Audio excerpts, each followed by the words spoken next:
C'est Tropic Marché, on vous attend, on vous accueille, on est ouvert. Jambon, Tropic Marché. Boudin, Tropic Marché. Aka, Tropic Marché. Piment, Tropic Marché. On a des ignames blancs, ignames France, ignames jaunes, avocats, patates douces, des cives, persil, bananes, christophine, riz, haricots, la pâtisserie, le poisson, le lambi. Attention, c'est Tropic Marché, on vous attend, on vous accueille, on est ouvert. Venez chez Tropic Marché, joyeux Noël, bonne fête, venez fêter et puis nous. Tropic Marché, on vous attend, joyeux Noël.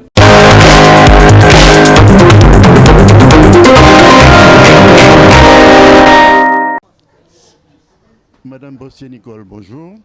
Vous êtes donc présidente du conseil d'administration de la maison familiale rurale de vieux habitants de la Côte-Soulevant, bien évidemment. Aujourd'hui, vous organisez effectivement une réception pour votre personnel et puis on a remarqué qu'il y a un certain nombre de remises de prix. Qu'est-ce qui vous a poussé à organiser cette manifestation? Donc oui, c'est en tant que très longtemps au sein du conseil d'administration et ayant vu le dévouement de pas mal de membres du personnel et en mémoire de feu Serge Cabot qui avait justement initié une fois médaillé son personnel et j'ai dit que ça a été une fois et puis plus rien. Donc quand je suis venue à la présidence en 2021, j'ai dit il faut que je refasse ce geste-là parce que ça motive le personnel et c'est très important. Donc on a choisi, comme il y a des gens, la majorité du personnel à MFR a plus de 20 ans. Donc, nous avons commencé à prendre les gens de 30 ans et il y en avait 4. Donc, c'est bon ça. Aujourd'hui, nous avons mis à l'honneur les trentenaires et peut-être, je ne sais pas, dans 2 ans, je ne sais pas si je serai encore la présidente, on va encore faire une autre vague, mais c'était un désir par rapport en mémoire de quelqu'un, Feu Serge, qui m'avait donné, et je dis que c'est bien, parce que ça apporte une motivation. Oui, en effet, nous constatons que vous avez remercié l'ensemble du personnel, puisque tout un chacun a reçu un cadeau, mais en particulier les 4 que vous citez. Alors, ça vous tenait à cœur? Oui, mais alors, les autres personnels, c'est les difficultés qu'ils ont surmontées pendant le Covid. Nous avons vu qu'ils ont assuré et heureusement, nous étions déjà équipés. Donc, ils pouvaient travailler avec les élèves en distanciel, en présentiel et ce n'était pas évident du tout. Et à la fin de l'année, nous avons eu de bons résultats. Donc, c'est pour dire que le personnel, malgré les difficultés du Covid, malgré tout ça, ils se sont accrochés, ils se sont occupés des élèves et le résultat était là. Donc, ça aussi, ça nous a motivés, moi personnellement, mais aussi le conseil. Parce qu'on a vu le dévouement du personnel. Alors aujourd'hui, on peut dire que vous êtes une présidente heureuse. Ah oui, je suis heureuse et je crois que mon personnel aussi, ils sont contents. Nous formons une bonne équipe. Ça se voit, Madame la Présidente. Merci beaucoup. Monsieur Guéry-Joël, bonsoir. Bonsoir. Vous venez donc effectivement de recevoir un trophée et une récompense pour vos 32 ans passés au sein de la MFR. Qu'est-ce que ça représente pour vous? Pour moi, c'est un honneur aujourd'hui de recevoir le trophée qu'on nous a donné. 32 ans à la MFR, c'est un engagement. Je peux dire que j'ai donné ma vie pour les jeunes, surtout pour les jeunes qui arrivent en difficulté. Moi personnellement, avec ma conscience, j'accompagne ces jeunes jusqu'au bout. Quand ils sont dans la rue après leur passage, c'est M. Guéry, ça continue M. Guéry. Donc moi, c'est une grande fierté d'accompagner ces jeunes chaque jour. Oui, à travers cette fonction d'animateur, de surveillant, est-ce que ce n'est pas un peu difficile? Oh non, pas du tout, parce que moi je le fais avec amour, avec joie. Dès que on a la joie en soi, rien ne peut être difficile. Hein. On le fait avec amour, ça suit son cours. Hein. Oui, vous avez connu effectivement de nombreux directeurs, puisque vous êtes 32 ans que vous êtes là, et il n'y a pas qu'un seul directeur qui est passé. Donc, comment ça se passe? J'ai connu 2 directeurs dans ma carrière. Ces 2 directeurs, avant M. Colombo, il y avait un qui était là. Et puis, M. Colombo est arrivé avec toutes ces nouveautés, tout ce qui était outils pédagogiques. Il a changé tout ça. On faisait avec nos moyens, nos connaissances. Mais là, on ne réfléchit plus. Hein. Tout est là, tout est mis en œuvre. Donc, c'est les jeunes qu'on transforme chaque jour, en fait. Hein. Voilà. Oui, à travers votre témoignage, j'ai entendu que ça a beaucoup évolué. Lorsque vous êtes arrivé, c'était un petit peu le Far West et aujourd'hui, vous êtes dans un établissement, on pourrait dire, correct. Bon, mais, avant c'était les moyens qui manquaient, les moyens financiers surtout, parce que lorsqu'il n'y a pas d'argent, bon, mais il n'y a pas de matériel.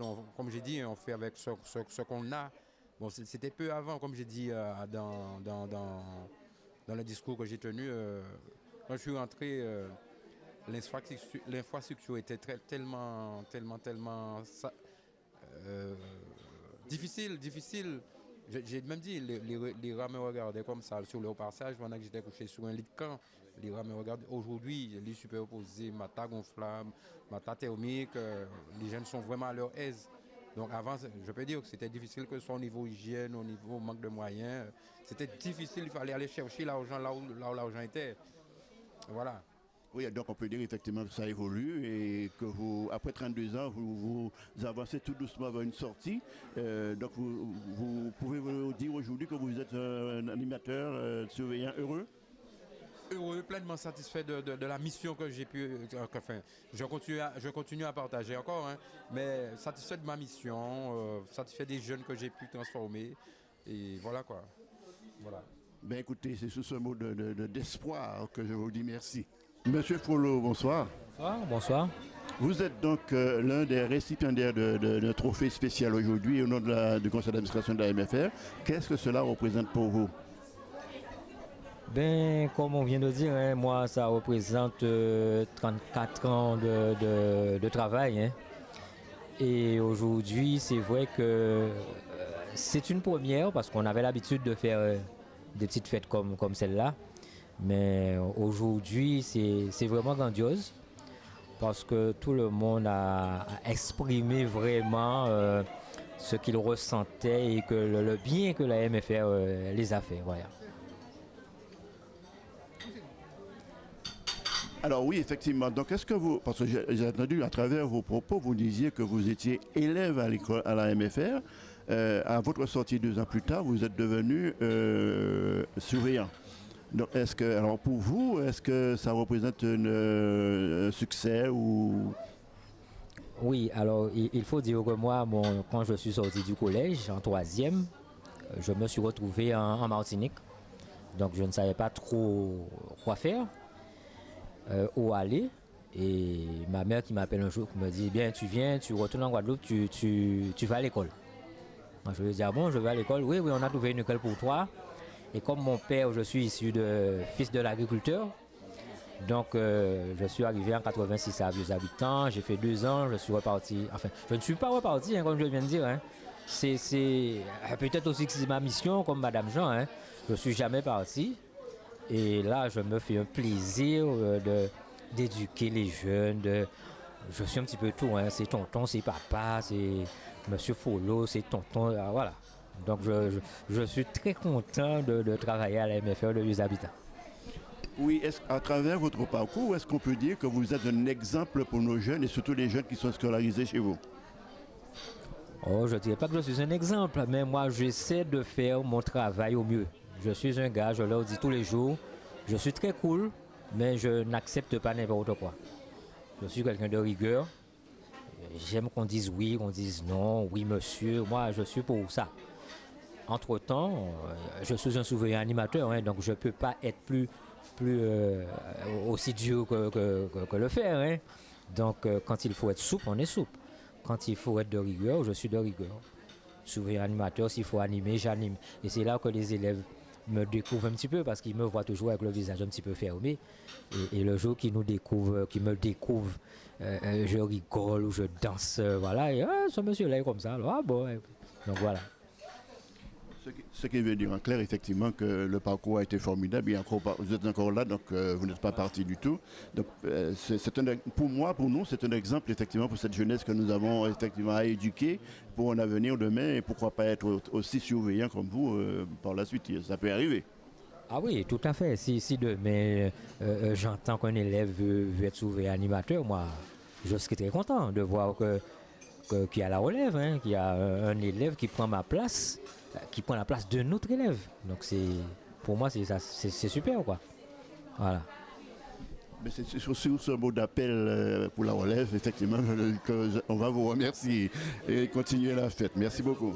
Madame Jean, bonsoir. Bonsoir, monsieur Taurus. Comment ça va? Très bien, je me sens très bien avec une formidable équipe en ce 10 décembre, mais vraiment, au firmament. NEC Ultra, tout va bien. 38 ans passés au service de la MFR. Je vous ai entendu dire que vous êtes arrivé jeune, c'est vrai, mais vous avez occupé plusieurs postes. Alors, j'ai occupé plusieurs postes effectivement à mon arrivée. Je suis arrivée en qualité de jeune volontaire avec une expérience en animation, certes, et une formation technique professionnelle en secrétariat. C'était effectivement la commande de la MFR à cette période-là. Donc, je suis arrivée avec une grande envie de travailler et à bras ouverts, l'équipe en place m'a accueillie et je dirais je suis le 7e élément arrivant à MFR. Bien dit donc, vous avez beaucoup de souvenirs s'il faut raconter. Ah, s'il faut raconter, cet après-midi ou ce soir ne serait pas suffisant. De belles anecdotes, de belles expériences, de belles opportunités. Non, mais vraiment, la maison familiale porte bien son nom. C'est vraiment une famille. Vous avez entendu, on a parlé aujourd'hui beaucoup d'accueil. J'étais souvent là à l'occasion d'accueil des jeunes collègues, des moins jeunes également. Et c'est avec joie, comme dans une famille, j'ouvrais mes bras pour accueillir et donner l'envie aux autres d'œuvrer et de rester effectivement au sein de ce groupe. Oui, alors vos collègues vous ont témoigné tout à l'heure et j'ai beaucoup entendu dire effectivement que vous étiez une femme exubérante, hein, donc ouverte à tout le monde, débordée d'enthousiasme, surtout la femme qui apporte de la bombe au cœur. 38 ans quand même passé à faire ce travail-là, est-ce que ce n'est pas une charge trop lourde? Alors, ça n'a jamais été une charge. Comme je l'ai dit, c'est une mission. Je suis effectivement secrétaire. Je me rappelle de mes jeunes années au collège. À l'époque, on passait des petites fiches et on demandait aux enfants quelle profession que vous désirez exercer plus tard. Je remplissais ma petite fiche et comme j'aimais effectivement soigner, accueillir, je disais souvent infirmière. Et puis un beau jour, la petite amie de mon grand frère est arrivée à la maison avec une machine à écrire. Et j'ai regardé cette dame dactylographier sans regarder ses yeux, ses mains, ses doigts du moins, sans regarder ses mains, ses doigts. J'ai trouvé cela extraordinaire, j'ai trouvé cela mais vraiment magique. Et je dis, tiens, j'aimerais bien faire ça un jour, pouvoir enfoncer les touches sans devoir les regarder. Et je pense que ce jour-là, une passion est née chez moi. Voilà, et je suis devenue secrétaire, mais sans l'avoir vraiment choisi, c'est venu, appris tout seul, comme un chemin qui était déjà tracé. On peut dire que c'est le destin qui vous a conduit vers le secrétariat. Le destin, l'univers qui m'a frayé, qui a entendu effectivement cette commande et qui a mis devant moi les belles opportunités. Donc j'ai préparé après mes années collège, le bac G1 au lycée GVH. Et j'étais secrétaire technique effectivement avec le bac. Comme je l'ai dit, je fais partie d'une grande fratrie. Je suis 5e de tous 12 enfants. Les petits avaient besoin qu'on leur tende la main après. Donc je n'ai pas prétendu aux études après le bac. Donc c'était surtout effectivement m'insérer dans la vie professionnelle et effectivement passer la main à mes jeunes frères et sœurs qui arrivaient. Voilà, comme un soutien familial en même temps. Voilà. Un très beau parcours. Alors si on peut résumer en quelques mots, si vous avez quelque chose à dire aux jeunes. Alors, aux jeunes, c'est de ne jamais avoir peur de crainte, pas de peur pour effectivement s'investir et œuvrer, toujours dans le bon sens, profiter de toutes les opportunités. Dans la vie, c'est comme, on dirait, une guitare avec plusieurs cordes. Il faut que toutes les cordes soient efficaces. À tout moment, pouvoir œuvrer, exercer, mais à tous les niveaux. Et mettre son cœur en avant. Si on a le cœur et l'amour, il n'y a pas de raison qu'on ne réussisse pas. Et mon métier n'est pas usant parce que vous voyez, je suis au service de tout un groupe. Ouais. C'est ce qui est important puisque j'ai cru comprendre effectivement que vous êtes aussi au service de l'ensemble des secrétaires des MFR. Oui, on va dire effectivement, je suis la plus ancienne de la MFR de la Côte-du-Vent, mais je suis aussi la plus ancienne secrétaire des MFR de Guadeloupe. Donc effectivement, j'ai accueilli mes jeunes collègues. Il y en a qui œuvrent encore, il y en a d'autres qui ont gravi d'autres gestions, qui avaient d'autres prétentions, passées du côté de la pédagogie.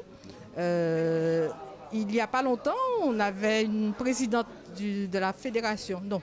une administratrice de la fédération, de l'Union nationale du moins de passage, et qui m'a demandé est-ce que je ne pensais pas venir un jour directrice. J'ai répondu tout simplement, madame, je suis à ma bonne et divine place au service de tous, élèves, administrateurs, parents, et j'ai autour de moi une plaque qui tourne. Je suis fière d'être au milieu de tout ça. Et justement, j'allais vous demander, est-ce que vous avez des perspectives pour l'avenir? Mais vous venez de me dire effectivement que d'aller plus loin dans la fonction, vous êtes déjà assistante de direction, vous ne voulez pas aller à la direction générale. Non, pas du tout. Pas du tout à la direction générale. Je fais plus office de cheville ouvrière. Voilà, ça ne me gêne pas d'être dans l'ombre et d'œuvrer à la réussite du groupe. Voilà. Et entendre le témoignage du directeur de la MFR des habitants, vous êtes à votre place. Merci, je me sens à ma place. Ah ben, tout cela pour vous souhaiter bonne continuation et une bonne fin de carrière. Merci M. Taurus, encore de belles années et j'espère effectivement être aux côtés de tout ce monde et partir avec de belles panaches comme on a vu aujourd'hui. Merci pour le partage donc de Max Darlis, Pierre Taurus, Maurice Cessé pour Outre-mer News de Paris. Outremernews.fr, le site de l'actualité Outre-mer, 24 heures sur 24 et 7 jours sur 7. Retrouvez la chaîne Outre-mer News sur YouTube.